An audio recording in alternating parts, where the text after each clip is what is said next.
So we've got a huge swimming scandal to get into. Blockbuster, this one, Rob. FIFA cronies, VAR and Forest. Busy week. So much.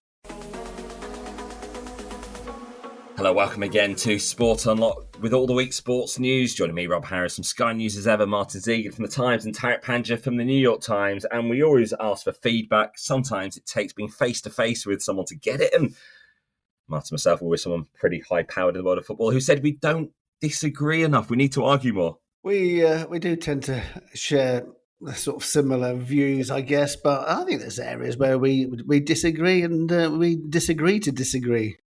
I don't agree with that at all, Ziggs. I think we do agree. Rob, do you agree?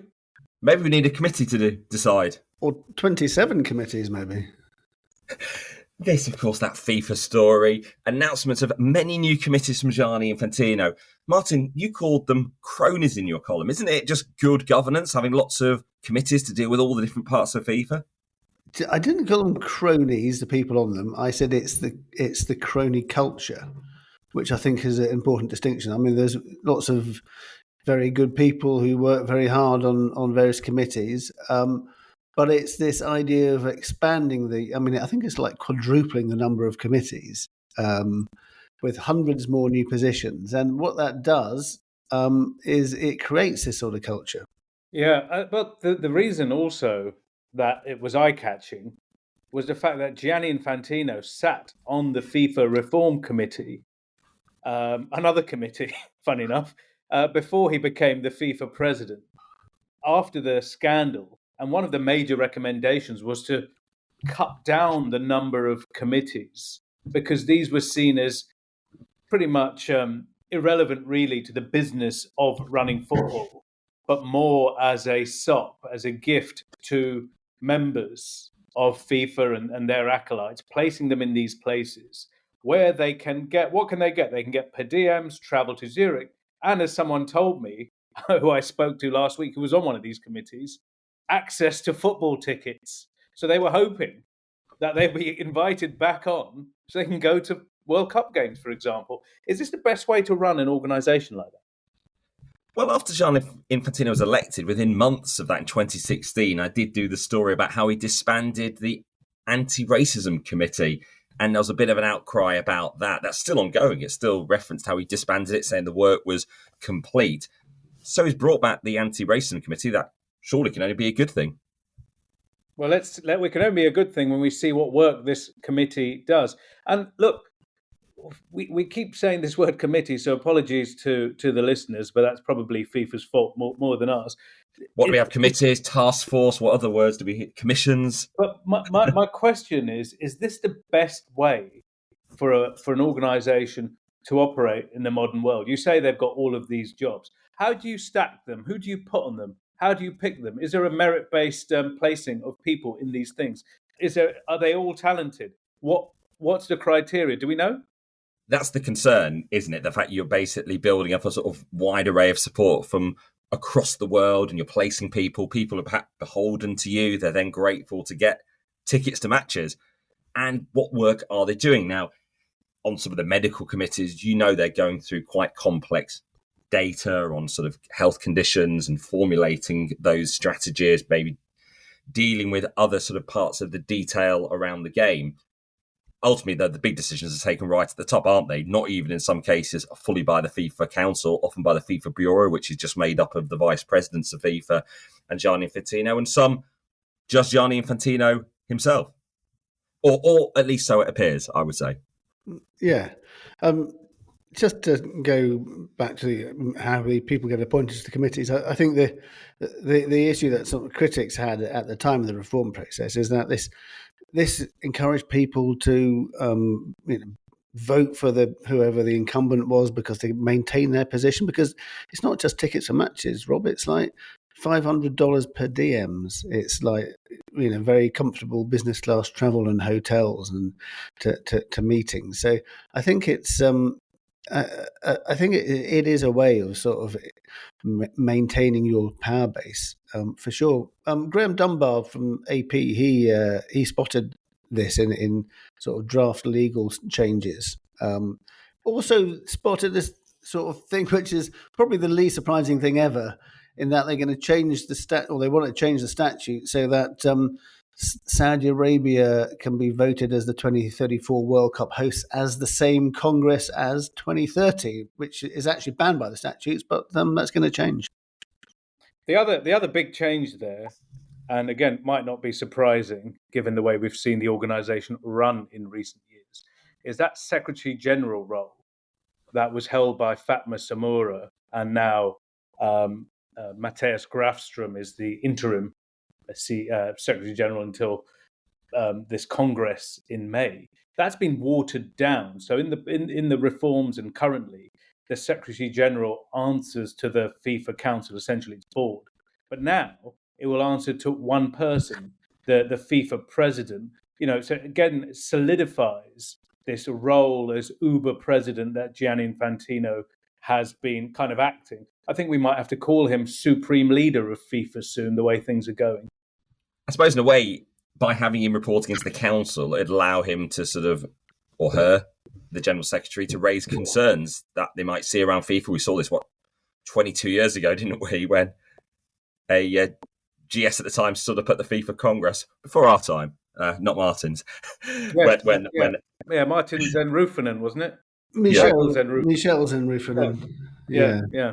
In Korea, Seoul, 2002. I was there. Yes, it was quite a big moment, and not surprisingly, he soon lost his job. But Martyn, back to what you were saying about the two World Cups being voted on at the same time.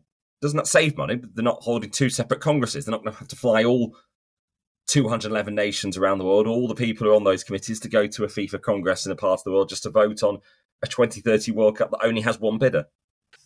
Oh no, it makes absolute sense. Of course, it's just like it's just very. It's the principle. It's very unsurprising. I mean, the idea was the ban was brought in after Qatar and Russia were voted on at the same Congress because it never again, people said at the time, and that never again didn't last very long. So in the last week, both myself and Tariq had quite a bit of time to speak to maybe the most powerful person in sport. One of them, Thomas Bach, the IOC president, in London for an AI summit. Tariq, you tried to ask him about these committees because in 2016, he did speak out amid all the FIFA scandals. Actually, in 2015, the months after the downfall of Sepp Blatter. Yeah, I did try because he was one of the biggest outspoken critics of the arrest, and he said these reforms must be followed through.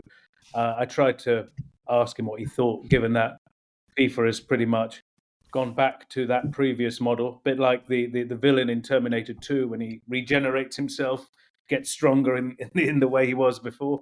But, Mr. Bach didn't want to engage with that. He's just said, Rob, what did he say? I think he said, what has any of that got to do with AI?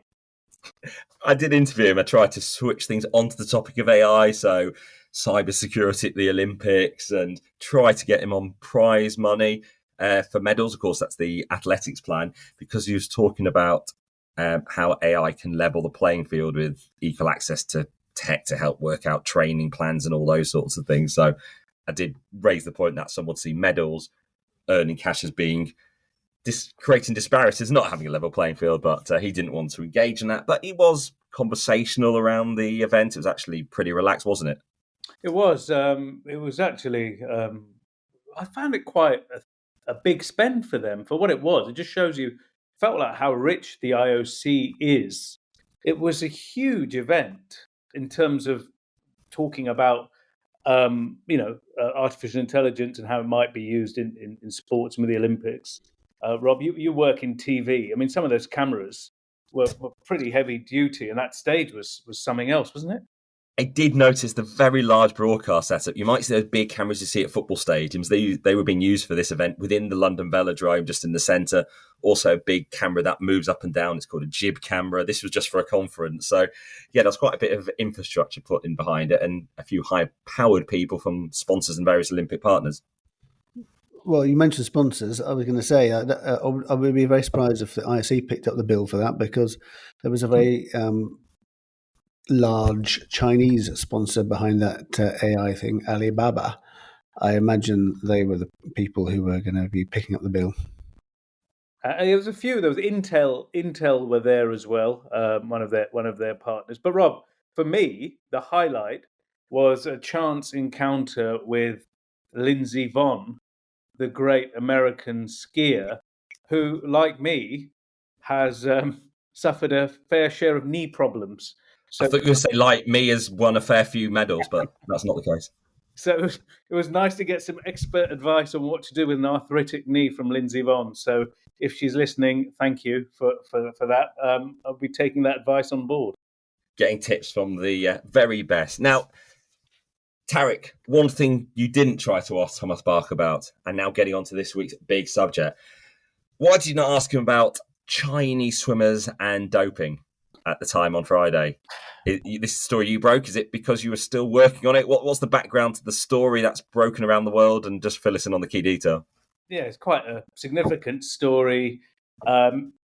Just before the Tokyo Olympics that were held in 2021, in January of that year, 23 of China's top swimmers, half the Olympic squad, tested positive for a banned substance, trimetazidine or TMZ, the same substance that got the Russian ice skater Kamila Valieva banned for 4 years. But nobody knew about it except the Chinese anti-doping authorities and the World Anti-Doping Authority in swimming. But the world didn't know about it.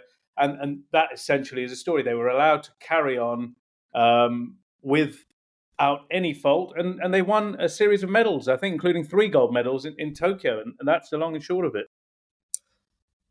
So, first of all, was this published on the Chinese anti-doping website at the time? Was there an actual announcement?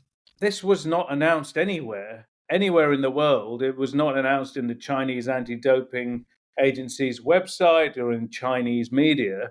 It took almost 4 years, 3 years for this to come out. But you weren't expecting it to be published on Saturday, I would guess. That's why you didn't ask Thomas Bach on Friday. What's a bit of the process behind this? Why did we see the news break in Australia first in the Daily Telegraph? You've been working on it with ARD, the German broadcaster. Yeah, well, for several months we've been working on this investigation. It is very complicated. In order to talk to whistleblowers, go through complex documents in not only English, but also get Chinese researchers on board, talk to scientists. This is a long process. And we did work with ARD. We found out ARD and us were working on the same story. They had a TV program. So one of the reasons was it takes time to do it. And also the television company has a broadcast on Sunday. So the story was supposed to be published on Sunday. And we had to hurry it out because very thin elements of it appeared in the Australian newspapers or Australian media, Murdoch-owned press, on Saturday morning London time, so about the middle of the night, really, 4:00 in the morning. So yeah, we had to then sort of hurry our publishing schedule up. I mean, I thought it was a brilliant story by yourselves, the New York Times and ARD. It's a well-known PR thing when you're faced with a sort of very damaging PR crisis that you sort of leak some details to people who haven't got the story to try and get put yourself a better picture. I think I've actually been on both ends of it when I've had a story that's appeared elsewhere. I've also been offered stories when they said, somebody else is going to write the story, but we want to give it to you first because we think you'll do it more responsibly, which I think is pretty underhand. But that does happen in the PR world, and I think whoever did it. I mean, there's several people who could have done it. I think it's pretty shoddy. The issue is, it's about when you go to a body for comment. And if you think they're just going to hand out a favourable version of or hand your story over to someone else, the moment you ask for comment or the moment you tell them you're going to publish, it makes you reticent to be open with them about when you might be about to publish something. That's a really good point. It kind of breaks that trust. So again, for transparency, we'd asked on Wednesday to various anti-doping organisations, sports federations. The plan was to publish this story on Sunday. But that said, guys, it's such a big deal, isn't it? This idea that swimming is one of the big events in the Olympics. athletes train their entire lives to go there. Winning medals is a big deal. And look, and the important thing is to say, look, this could have been an accident by the Chinese, what they're claiming. The point is there's a complete lack of transparency. And Martyn, what did you think? You follow this now. What do you think of the story of this drug being found in this kitchen 2.5 months after they tested positive? I mean, there's been no explanation as to why this drug should have been there, and there's no evidence at all that it could have contaminated in the, because it's quite significant quantities will have needed to contaminate all these people. So there must have been huge amounts of this TMZ swilling around if that's the case. Yeah, which is a prescription heart medication. So exactly. No one's found the person with it. The person with it, and I just also want to make the point that the US anti-doping have been absolutely critical, as critical they possibly can be, of what WADA did here. The World Aquatics used to be called FINA, the International Swimming Federation. At the time, they were still being run by the Julio Maglione, who was the president, and the director, the sort of guy who ran the day-to-day things, was Cornel Marciulescu. They left fairly, a few months after this all broke, but I think that their role in this should also be questioned, because it does seem to me, and that certainly what Travis Tygart has been saying, is that due process wasn't followed. And this comes down to the strict liability that athletes have in terms of what they ingest. And maybe some are listening thinking you can get contaminated substances. We've heard about contaminated meats in the past, haven't we? Claims about beef can cause to a doping violation. But many have been pointing out a variation how strict liability is applied in this case. And perhaps in other cases, athletes have been harsher treated, that whatever happens, you're responsible for what goes into your body. But they seem very accepting of this explanation in terms of contamination. That's right. So, athletes, some people have had, years-long bans because of this, and they've claimed contamination. They don't know how they've got this substance in their body or on their tests.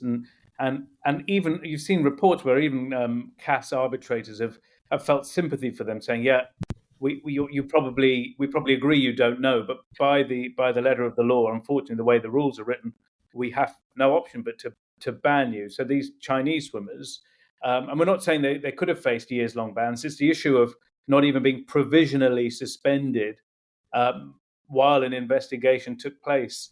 And again, no one is saying for sure that there was any intentional doping here, but the fact is it's very hard to rule it out.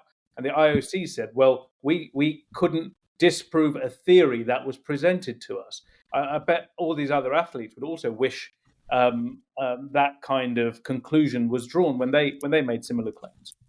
Yeah, the strict liability. Because that's the thing, isn't it? The strict liability thing is that it's not up to WADA to disprove the theory being put forward. It's up to the Chinese to prove the theory. That's what strict liability is all about, isn't it? Yeah, it's the way you put the burden of proof on that. And for athletes, different to us. If you have a cold or something, you might just drop into a pharmacy, pick up some medication. It looks like the familiar medication. If you were somewhere around the world with a cold in an unfamiliar place, you just picked up what looks like your usual medication. As an athlete, you've got an extra obligation to check, is there anything different in this product in this part of the world? Don't you?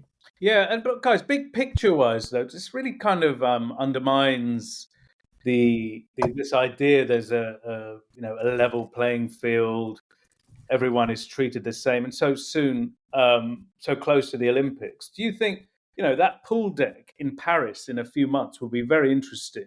We've seen clashes between athletes from countries. Remember Matt Horton and Sun Yang a few years ago, the Chinese superstar swimmer who's almost completed his latest anti-doping ban. It's going to be quite frosty, I suppose, when it comes to the Olympics, and it does undermine the show, doesn't it, a little bit? Adam Peaty, the British triple Olympic champion, tweeting to WADA directly, why not release this information at the time? Who really benefits from the lack of transparency and secrecy? what happened to strict liability, whether someone benefits or not. Surely at this scale, it proves it's systematic, so disappointing from WADA. But how have WADA been justifying it? I mean, there's been threats of legal action. I mean, the tone of it seemed more strongly against the media reporting than those on the side of the investigation that's prompted it. It's pretty aggressive. I think big target has been Travis Tiger, who Martyn mentioned earlier, the United States Anti-Doping Agency chief executive, long time critic, and he came firing volleys at WADA, and they fired back, even threatening legal action. But they seem to row back. Yes, this week there's been a WADA on Monday held it. To be fair to them, to give them, I guess, some credit here, they held a press conference lasting an hour and 40 minutes on Zoom, taking questions from the press, and they rode back, it seemed, on imminent legal action, and they tried to offer those justifications for why they allowed things to proceed the way they did, including the fact that China was under COVID restrictions, etc., etc. But again, there's still so many questions that will always remain unanswered for me. Yeah, in terms of what WADA was saying in that briefing, very determined to say that they stand by the results of the scientific investigation and legal decision concerning the case. We had no credible way to disprove the contamination theory, so you've got to disprove it, which, you do actually have to prove things in those cases. The Chinese Foreign Ministry calling the reports disinformation and a misrepresentation. And China itself doesn't have rules that require provisional suspensions for doping. Well, yes, but isn't it? If China doesn't have those rules, isn't it a WADA rule though? I mean, that was the point that was being made. That actually, just because one country doesn't have that rule, it should be. Isn't there there's a World Anti-Doping Code? Well, this is, to be honest, guys, this was the thing. Having looked, one of the reasons it took months to get this all done is that the rules have. Again, I'm not a lawyer, or we're reporters, but you ask different lawyers different questions, the same question, you get 5 different answers. That there is the way these rules are drafted. There's, for me, there seems to be these ways of kind of slipping past certain written rules. It felt like at places. This needs to be clearer and transparent. That's the takeaway. Everyone has to be following the same rules. It just feels unfair if certain countries or certain players or certain teams can have one rule. And we talked about all these rules on this podcast, whether it's the Premier League, whether it's Man City and 115 charges, Forest and Everton. There has to be a transparent rule in all these sports that everyone can follow and the public can trust. WADA itself funded by many of the countries that it places. One report may be highlighting that the Chinese government has contributed nearly $2 million in recent years to fund WADA. Well, that's in additional funding, because the way it works, WADA's budget is about 40 million a year. Half of it, this is also controversial, is funded by the IOC, so they're kind of beholden to the IOC in one way. And the other half is from countries, so the public bodies, it's called. The biggest contributor to that is actually the United States of America. The increase that you mentioned from China are these more than what they're supposed to be paying, like through additional funds, more than they're expected to. So that's raised some eyebrows. Again, transparency is the key here. So where does it go from here now? Is this the case closed? Well, as far as WADA is concerned, the case is closed, isn't it? I don't think it goes anywhere in terms of its sort of, the actual process. I think it probably is over. I think what it does is leaves a sort of nasty smell in the air. And there's, when you get to the Paris Olympics and you have Chinese swimmers, especially some of the 23, then you're going to have this situation where broadcasters, journalists, commentators, pundits, rival swimmers, again, have raised this issue, and it's going to be very embarrassing for WADA and for international swimming. Well, certainly one that's going to lead to renewed questions. The IOC yet to talk about it publicly, so those questions do follow them all the way to the Paris Olympics. I was actually in Paris last week, part of preparations for the Games, at the kit launch for several countries, including Team GB, focusing on security as well while out there, and the Olympic Flame starting its journey from Greece as well. Although they had to use the backup flame, didn't they?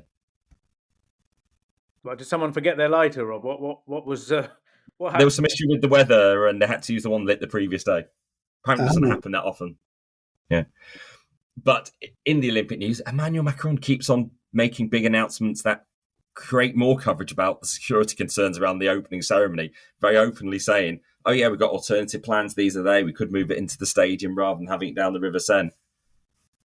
Yeah, that caused a bit of a commotion in the Olympic world, actually. I think the IOC were hoping that the Elysee Palace would sort of backtrack on that and sort of clarify what he really meant to say was, but they didn't. So, I think that it creates sort of unwelcome uncertainty. Well, Rob and I spoke to someone while we were at the AI event, and they basically said, well, if it is that plan C, which they obviously hope, it's not going to be much of a ceremony at all. The thing on the Seine is an absolute spectacular, and it's going to be incredible. But if they're in this stadium, it's only going to be that boring part that everyone tunes out for or goes to have lunch or dinner. The bit where all those countries start filing around and walking around a stadium for 2 hours. So that's going to be a real letdown for Paris if the parade on the boats can't go ahead. Yes, it still seems to be creating news, and the security concerns in France, something that are going to be hanging over this build-up, and the attempt to keep this ambitious plan for the opening ceremony with all the athletes parading on the flotilla of boats down the River Seine. Over to time to talk some Premier League. Yeah. Perhaps we should review whether we're going to talk about the Premier League and VAR. VAR, as we always say, we don't want to talk about too much of the on-field, but the absolute minute scrutiny of VAR, which can irritate some people, both myself and Martyn were at Wembley for the FA Cup semi-final on Sunday. Coventry coming so close to pulling out Manchester United and reaching the FA Cup final, having turned it around from being 3-0 down. Thought they'd won 4-3, but ruled out for a marginal offside before losing on penalties. I mean, we mentioned it before. We've created too much precision in football. It's not meant to be micro-analysed, but it's going to get worse, some would say, because of automated offsides. Yeah, it can't have been that micro because they have actually made the lines thicker. So I think he was considerably offside. I know, and the people are saying, oh, VAR's ruined this. But I mean, I think if it had been the other way around, Manchester United had scored a late winner and the same thing that had been ruled out for an offside, nobody would have kicked up a fuss at all, especially you, Tariq, who were like fulminating about it.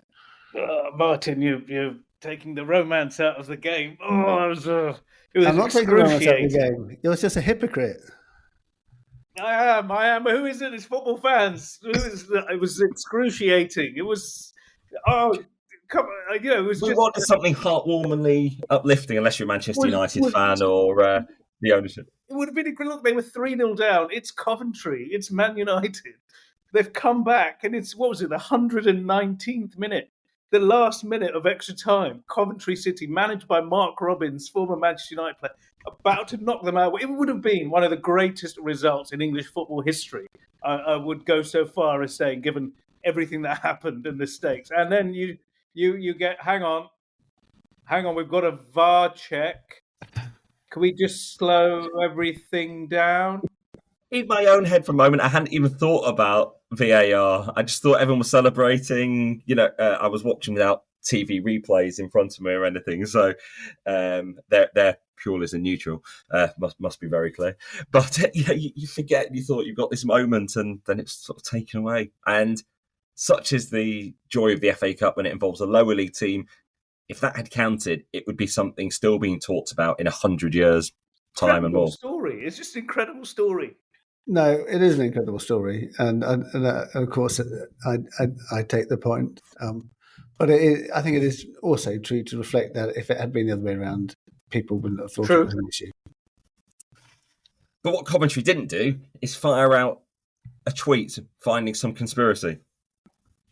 No, in fact, during the match, we'd spoken to Howard Webb, just had a sort of chat, the head of the English referees chief refereeing officer, and suddenly Nottingham Forest put out a tweet after their 2-0 defeat at Everton, basically saying that the VAR, Stuart Atwell, shouldn't have been at the match because he was a Luton Town fan who was relegation rivals for Forest, and they told PGMOL about this before the match, and they refused to change him. Webb was his face a few minutes after this tweet was issued. He looked pretty thunderous, because I don't know anything like this has ever happened before in this game, and I think a line has been crossed. Absolutely, Martyn. The tweet there calling into question the referee's fitness to do the job because of his allegiance. It's just beggars belief, and this comes from a club that is owned by the Greek businessman Marinakis, also owns Olympiakos, and this is the sort of thing he's done over there in Greece. Now, we've seen these issues in Turkey with the referees being under attack. We've seen it in Greece. This is not good for the Premier League. It clearly undermines it. Clubs can complain about decisions. We've had managers and players complain, but as you say, it really does cross a line here, doesn't it? Yeah, and it comes down to the fact within the club, you need someone to say, look, maybe we should hold off. If you post it in 2 hours, it will still have the same impact. Just think for a moment, but instead, firing off, it was never going to reverse the result, never going to lead to some huge change, and would only create issues. And particularly, a very rare statement from the Premier League themselves deciding they would investigate it, because these sorts of matters are usually for the FA as disciplinary, but clearly the Premier League have managed to gain the support internally from the other clubs, perhaps, to call out Nottingham Forest. Well, it undermines the integrity of the Premier League and what the Premier League is. No surprise, Martyn. Yeah, I think all the sort of football authorities thought this was something they'd gone far too far. Something needs to be done. There's a Premier League rule B16 which says clubs or officials are not allowed to do anything which insults or is offensive towards or abusive towards the Premier League, the club, or another club, or their official, or the Premier League officials. So I think that sort of covers that one. What sort of sanctions, we don't know, but I think there's an open tariff like everything in the Premier League. But I thought there's also another interesting factor in this, in which is Mark Clattenburg, the former Premier League referee. We know he's employed as a consultant for Nottingham Forest and also for Olympiakos, who is the Forest owner Evangelos Marinakis' other team in Greece. What do you think about this thing about him ringing up Howard Webb on Friday, 2 days before the match, and saying the VAR's a Luton fan? I mean, to me, that is also crossing a line. Martyn, though, you know this better than Rob and I. Let me ask you, though, what's the context in terms of clubs and their communication generally with the referees and Howard Webb, PGMOL? Are they always are these sort of things talked about? And what about allegiances? Obviously, these referees are human. They've grown up. They probably have a team or had a team as kids. What is a fan in this sense? Like, is it a card carrying, ultra? Or is it someone who has an interest in a particular team? Like, what are we talking about here? You have to declare your allegiance. So Stuart Atwell, he's never refereed or been a VAR or assistant at a Luton Town match in his quite long career.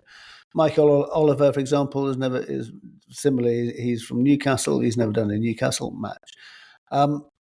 There are situations where if it's a critical thing, for example, I think Michael Oliver said that if Newcastle were in a relegation fight and there was a critical match involving a relegation rival, he wouldn't expect to be as that referee. But I don't think we're in that position yet with Forest Everton Luton, and also you could equally claim that actually the best result for Luton would have been a Everton Forest draw, because they would then both still be stuck in the relegation fight.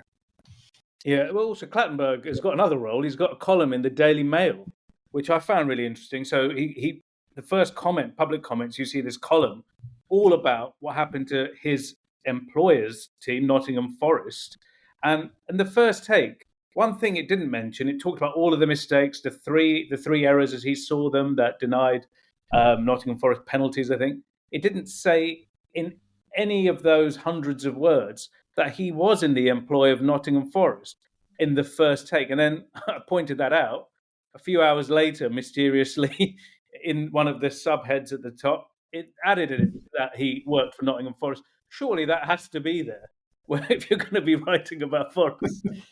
Someone's reading your post. The thing is, though, with this VAR row, and it's the type of thing that will get landed at the feet of the football regulator when it's introduced into English football. It's progressing through Parliament. We've touched on it quite often. And it was something I got to discuss with the man the polls say will become the next Prime Minister, Sir Keir Starmer, leader of the Labour Party. I actually went to interview him at St George's Park, the home of the England football teams. He took his whole shadow cabinet there to hold their meeting. So I was briefly in the cabinet, shadow cabinet meeting, hearing him talk about patriotism, his plans for sport. And then I got a chance to interview him. Did you ask him what he meant by patriotic football? Because there was I saw a tweet he put out saying they're going to focus on football, make sure it's important, and something patriotism.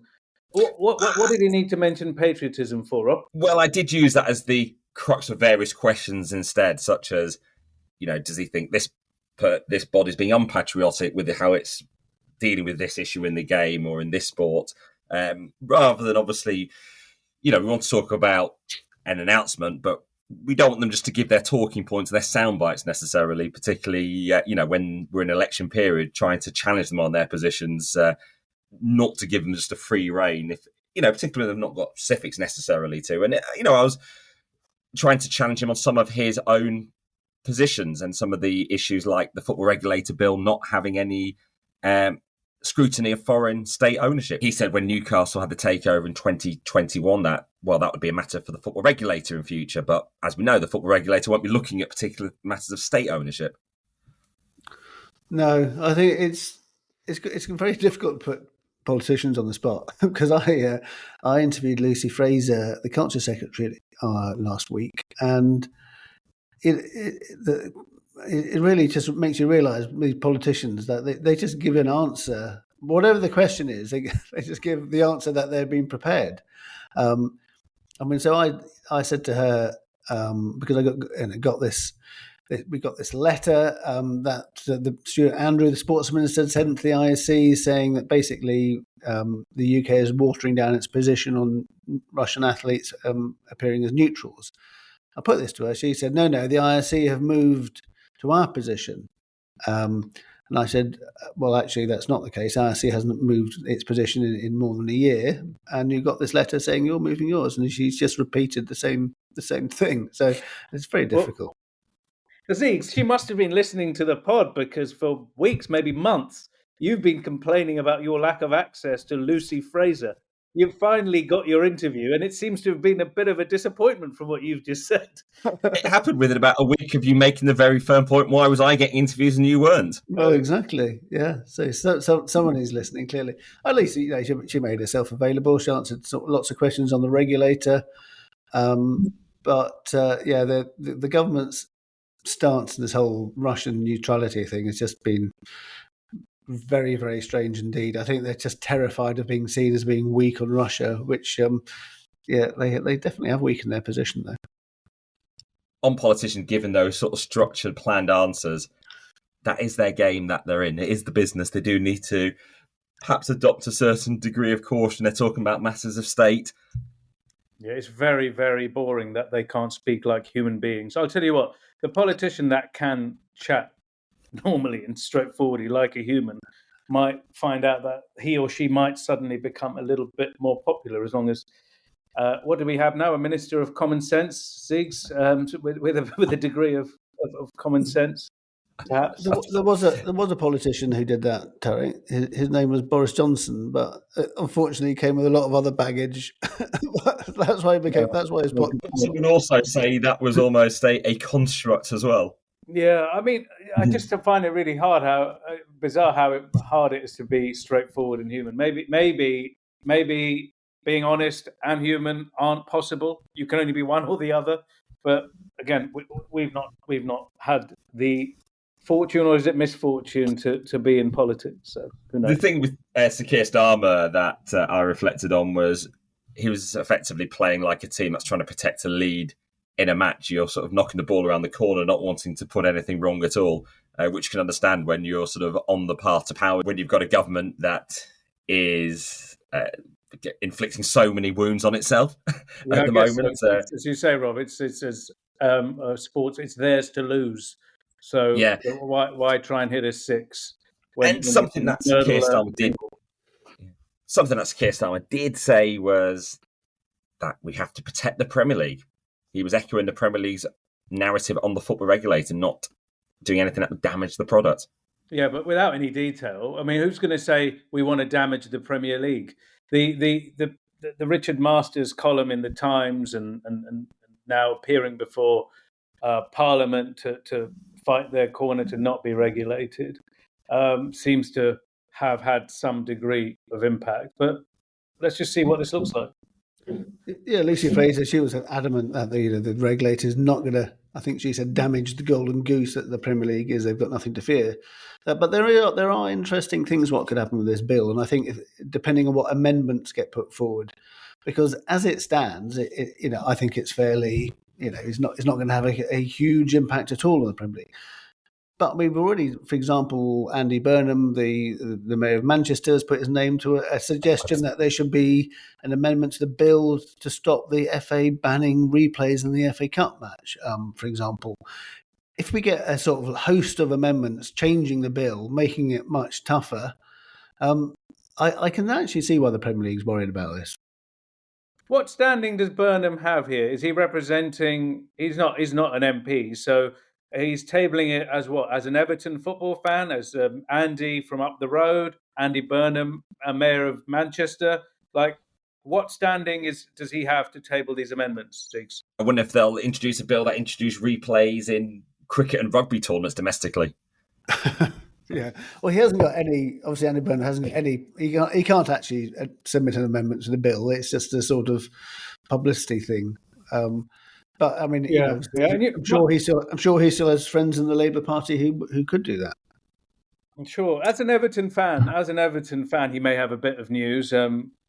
We reported this week that the Deloitte, the accounting firm that's representing Farhad Moshiri, the pretty much embattled owner, I think it's fair to say, of Everton, he's been trying to sell his club to 777 partners. Google them, you'll find out more, and you'll know why it's taken 7 months and there's still no deal.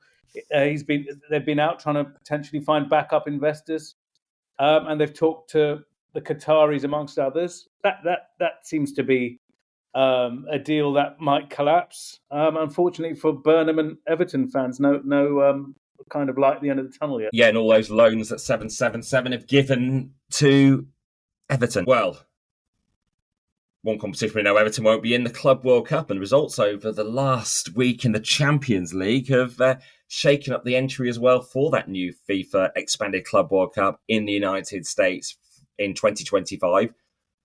No Barcelona. No Arsenal. So particularly the English clubs are Chelsea and Manchester City, who don't bring in the best TV viewership, or certainly compared to, say, Manchester United and Liverpool, which makes you wonder, how will these games be shown, or who will want to show this new Club World Cup? That's a big flagship plan of Gianni Infantino.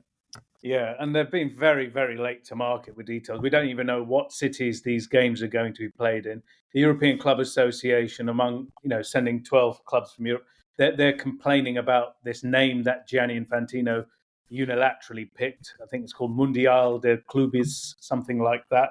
I thought you were about to say the Infantino Cup. Well, it will be one day. Maybe the trophy will be in the shape of his face. You never know. We're still waiting to see what the trophy design looks like. But one deal that looks very close, you mentioned the TV rights. I understand that they have come very close, are close, maybe by the time this goes out, to announcing a global deal, which is with Apple, which would be a big departure for FIFA. One platform showing all of the games around the world. But it's not for this huge amount. Gianni Infantino was talking billions back in the day, Rob. You and I were in Qatar in a hotel in 2019 when it was going to be in China. He said there's 14 or 15 expressions of interest. Billions was the number. It seems they may struggle, at least initially, to get $1 billion for this. And it'd be strange for this to be behind a paywall when they're trying to grow interest. But that might be the case as well. We'll see. Yeah, I mean, it's still so hard to see how it will land when it happens in 2025. Will it be this exciting new tournament, or will people feel fatigued having just watched an entire season of club football? Thinking from that European perspective, you've just had the Champions League final, you've had some internationals, and it's like, oh, what have we got? A bit of something like the Champions League, but against teams from around the world, happening in the United States, players who could be pretty tired as well, players not wanting to risk things going into the new season, not getting their breaks. Maybe even some teams have done like what happened this year, maybe, with Tottenham and Newcastle going to Australia to play their own game. Maybe they'll had that sort of game as well that'll have occupied their time. Definitely a big, there'll be cursing in FIFA house that Man United, Liverpool, Barcelona are not there. Arsenal as well, possibly. Instead, they've got Red Bull Salzburg, I think, took the last spot, but I don't think that's going to bring in global viewers. There's one place available, guys, and you mentioned that the list doesn't appear to be that stellar. They haven't picked a host city. There is one spot available. I just got a sneaky feeling. Doesn't matter if they're playing well, doesn't matter if they're playing badly. Lionel Messi and Inter Miami, even if they don't qualify kind of legitimately, I've got a sense, just to get some interest in this thing, might find themselves among the 32, and that might upset a few people who want a merit-based tournament, I guess. Oh, hang on a minute. Hasn't Messi got some sort of deal with Apple already? Oh, it's a good point, Martyn. Yeah. Cynical. On that bombshell. Maybe just need those disagreements, as requested by that great listener of ours. As ever, you can send your feedback either in person if you're seeing us, or on X, Instagram and Facebook @Sport Unlocked. But for now, thank you for listening. Goodbye.